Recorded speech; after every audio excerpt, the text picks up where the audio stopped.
அதுக்கு கொஞ்சம் மூளையை கசக்கணும். கையில கொடுங்க தலைவா, கசக்கிடுவோம். இந்த ஜென்மத்துல உனக்கு கல்யாணம் நடக்காது தலைவா.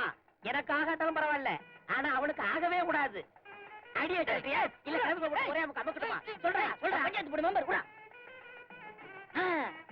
இந்த கல்யாண மண்டபத்துல மாப்பிள்ளைக்கு பொண்ணுக்கு தனித்தனி ரூம் இருக்கும்ல. பின்ன கல்யாணத்துக்கு அப்புறம் தானே ஒரே ரூம்ல இருப்பாங்க. இத தெரிஞ்சு வச்சிருப்பேன்.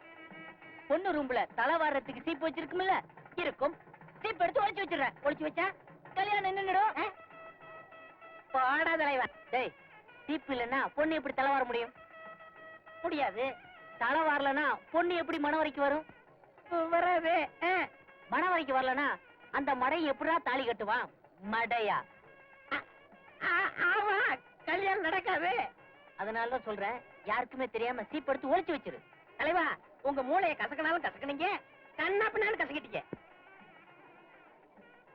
போடா போடா. தலைவா, மோசம் போயிட்டமே. 3 சீப்பு இருக்கு, நான் எந்த சீப்பை ஒளிச்சு வைப்பேன்? 3 சீப்பை அமுக்கு.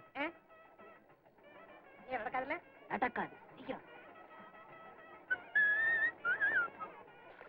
ஏன்பா, என் பொண்டாட்டி எங்க பாத்தீங்களா? கிடத்துக்குள்ள பாரியா? சச்சி, என்ன மாமா குளிச்சு ட்ரெஸ் பண்ணிட்டு பல்லு தேய்ச்சிட்டு இருக்கீங்க? உறக்க பேசாதடா.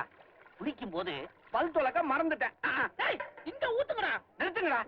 இவன் ஒருத்தன் குளிச்சா போதும், கிணத்தையே இறைச்சா மாதிரி ஆயிடும். டேய், சட்டு புட்டுன்னு குளிச்சுட்டு எல்லாத்தையும் மூடிட்டு வாங்கடா. பொண்ணு வீட்டுக்காரன் கேவலமா நினைக்க போறான். நீங்க சும்மா இருங்க மாமா. அவனுங்க கேவலமா நினைச்சிருவானுங்க. அவங்கள பத்தி எனக்கு தெரியாது. இந்த பாருங்க மாமா, அவனுங்க பல்லு தேய்க்கிறதே பாவம்னு நினைக்கிறவனுங்க. எல்லாம் ஆடு மேய்ச்சிட்டு இருந்த பசங்க காசு வந்த உடனே காரியக்காரனுங்க ஆயிட்டானுங்க. கத்தி கத்தி கல்யாணத்தையே நிறுத்துவ போல இருக்குதே. தலைவா, ஒரே தகராறா இருக்கு. கல்யாணம் நின்னு போடும் போல் இருக்கு. டேய், இந்த ஊர் ஆளுங்களுக்கு தலை பூரா காதுதான், மூளையே கிடையாது. ஆமாயா, மூளை இருந்தா உங்களோட சம்மந்தம் வச்சிருக்குமா? என்னையா சவுக்காரத்தை போட்டு தேய்க்கிறீங்க? வாசல் சோப்பையே பார்த்தது இல்லையா? இன்னைக்காவது நல்லா குளிங்க. ஆமாண்டா, இவனெல்லாம் போன வாரமே குளிச்சாச்சு. ஏயா, என்ன குளிக்காம இவ்வளவு நேரம்? முகூர்த்த நேரம் நெருங்கிருச்சுல்ல. மாப்பிள்ளை வீட்டுக்காரங்க மாறி மாறி குளிக்கிறாங்க. நாங்க எங்க குளிக்கிறது? நாங்க குளிச்சுட்டு காந்திபுரத்துக்கு வந்து சேர்ந்துடுறோம். என்னது சம்பந்தி?